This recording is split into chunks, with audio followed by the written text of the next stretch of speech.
Bonsoir à tous et bienvenue. Un mot d'éducation pour ouvrir ce flash d'information. Dès demain et c'est jusqu'au samedi prochain, plus de 300 000 candidats au baccalauréat session 2024 iront à la recherche du précieux sésame qui leur ouvrira la porte des études supérieures. Mais bien avant cela, ce lundi est mis à profit pour la préparation. Pour les candidats, c'est l'heure de faire les dernières révisions avant le démarrage des épreuves, comme l'ont constaté nos reporters Abdoulaziz Guira et Clément Boko. Moins de 24 heures avant le début des épreuves écrites du baccalauréat session 2024, Massandier et Emmanuela ont encore des lacunes en mathématiques. Ces élèves de la classe de terminale A n'ont pas bien assimilé le cours de statistiques. Pour combler leurs lacunes, elles se font expliquer ce cours par une camarade aussi en classe de terminale.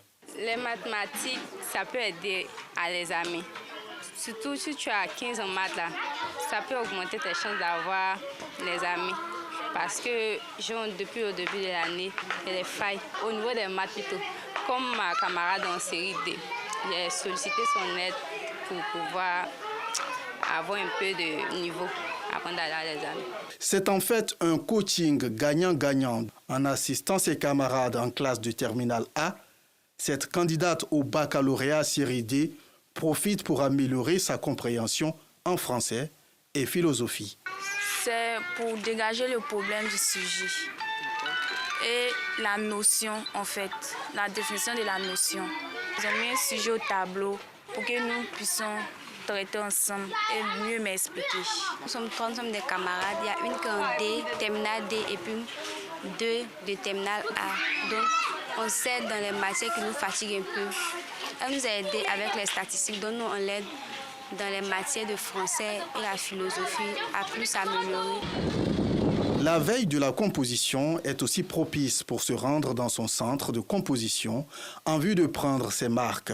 Au lycée moderne d'Andokwa, dans la commune de Yopougon, nous retrouvons Fatouma à la recherche de sa salle. C'est ici, dans la salle 14, qu'elle va composer ce mardi. Avec les embouteillages, la saison pluvieuse aussi, on ne sait pas comment est-ce que je peux me réveiller demain. Quel sera le temps de demain?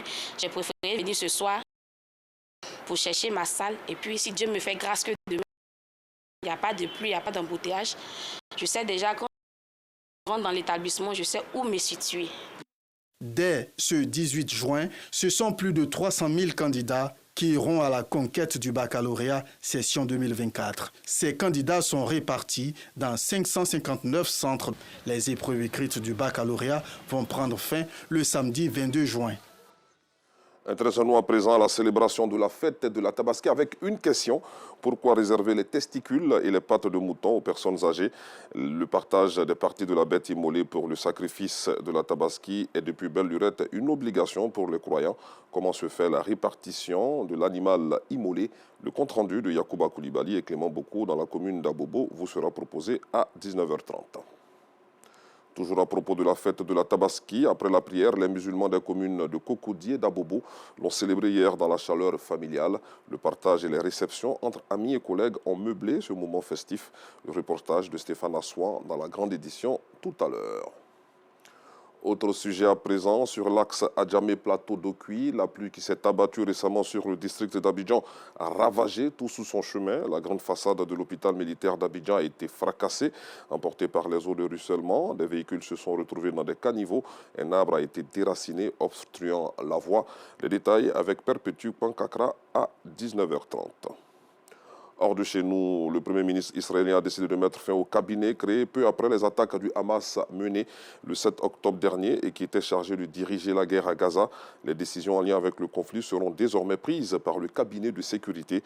Un porte-parole du bureau de Benjamin Netanyahou a confirmé ce lundi la dissolution de son cabinet de guerre, comme annoncé plus tôt par des médias israéliens après 8 mois de conflit contre le Hamas.